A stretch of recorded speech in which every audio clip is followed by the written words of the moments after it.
Twelfth geography का chapter 1, जिसमें पूछे गए प्रीवियस ईयर आज रिव्यू कराने जा रहे हैं।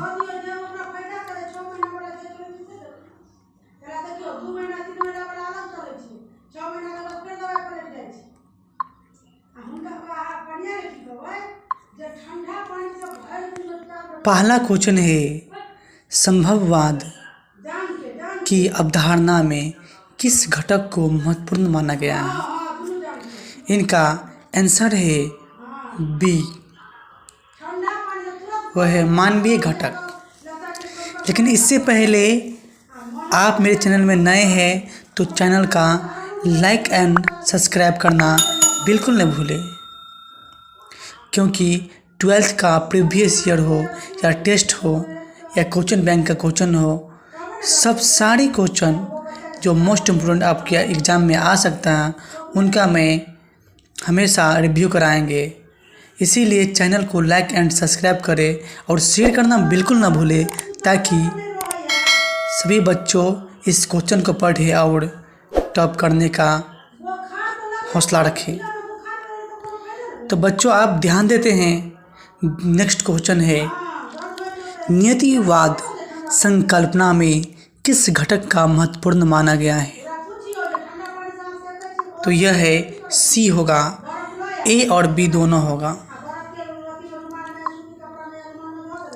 तीसरा क्वेश्चन है, निम्नलिखित में से कौन सा एक मानव भूगोल से संबंधित नहीं है? तो तीसरा क्वेश्चन का आंसर बी होगा, मात्रात्मक क्रांति। चौथा क्वेश्चन है, नव निश्चयवाद के प्रवर्तक कौन है? 4 का आंसर है बी, वह है टेलर।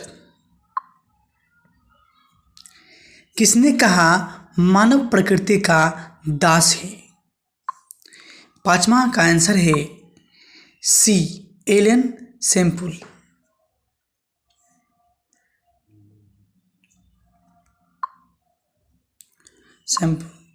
छठा, मानव भूगोल का जनक किसे कहा जाता है? देखिए, ये 2015 के एनुअल में पूछा गया प्रश्न है, आपके लिए बहुत मोस्ट इम्पोर्टेंट है। इसको कॉपी और पेन लेके नोट डाउन करते जाए। लेकिन एक चीज़ और, आप लोग चैनल को लाइक एंड सब्सक्राइब नहीं कर रहे हैं, जल्दी बेल आइकन दबाइए।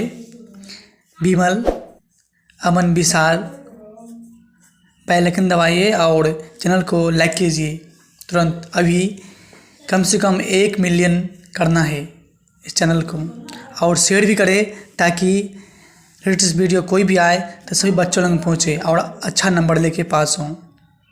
तो काम की बात करते हैं, मानव भूगोल का जनक किसे कहा जाता है? तो यह है छठा का डी, वह है हैरियट जेल। जियोग्राफिया जेनरालिस के लेखक कौन है?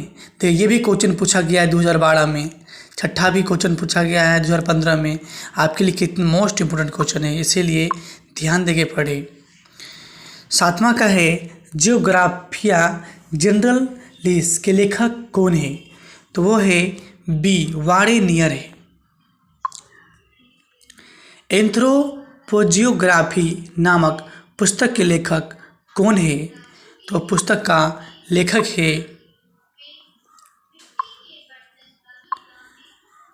वह है 8वां का ए, हैरियट जेल। 9वां का, संभववाद शब्द का प्रयोग सर्वप्रथम किस फ्रांसीसी विद्वान ने किया है? तो वह क्या है? बी, लुसियन फैब्रे ने। 9वां का आंसर है बी। 10वां का, मानव भूगोल क्रियाशील मानव और अस्थायी पृथ्वी के परिवर्तनशील संबंधों का अध्ययन है, ये किसने किया है? तो 10वां का सी आंसर है, वह है कुमारी सैंपल।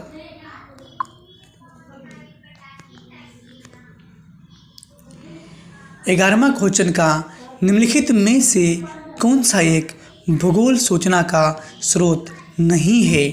तो वो है 11वां का आंसर है बी, चंद्रमा से चट्टानी पदार्थों का नमूने।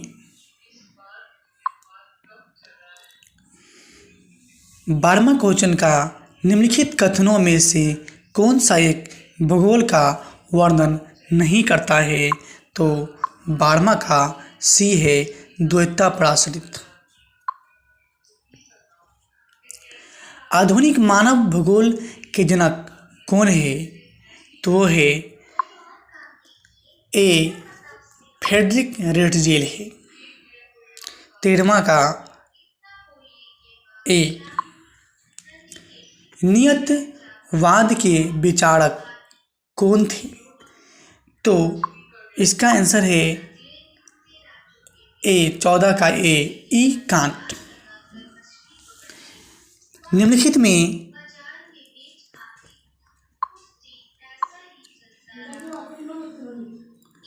15 का निम्नलिखित में कौन सा एक लोगों का पर्यावरण के बीच अन्योन्य क्रिया का सर्वाधिक महत्वपूर्ण कारक है? तो वह है 15वां का है बी, प्रौद्योगिकी। प्रौद्योगिकी नहीं है इसका है मानव बुद्धिमत्ता है। भूगोल का जनक माना जाता है तो उसको माना जाता है यूनान का। भूगोल का जो जनक है वह है यूनान। 16वां का एक, रूसो और जाओ निश्चयवाद की संकल्पना किसने की है? 17वां का डी, टेलर।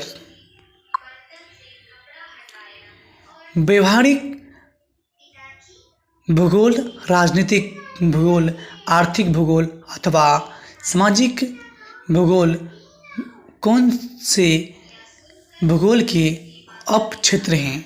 तो वह है 18 का सी, मानव भूगोल।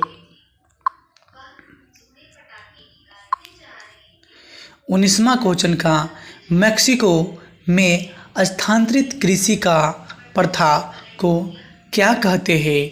तो प्रथा का कहते हैं वह है मिलिया।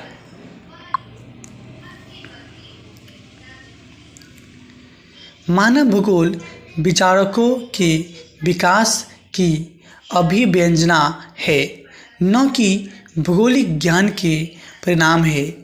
यह परिभाषा किसने दी है?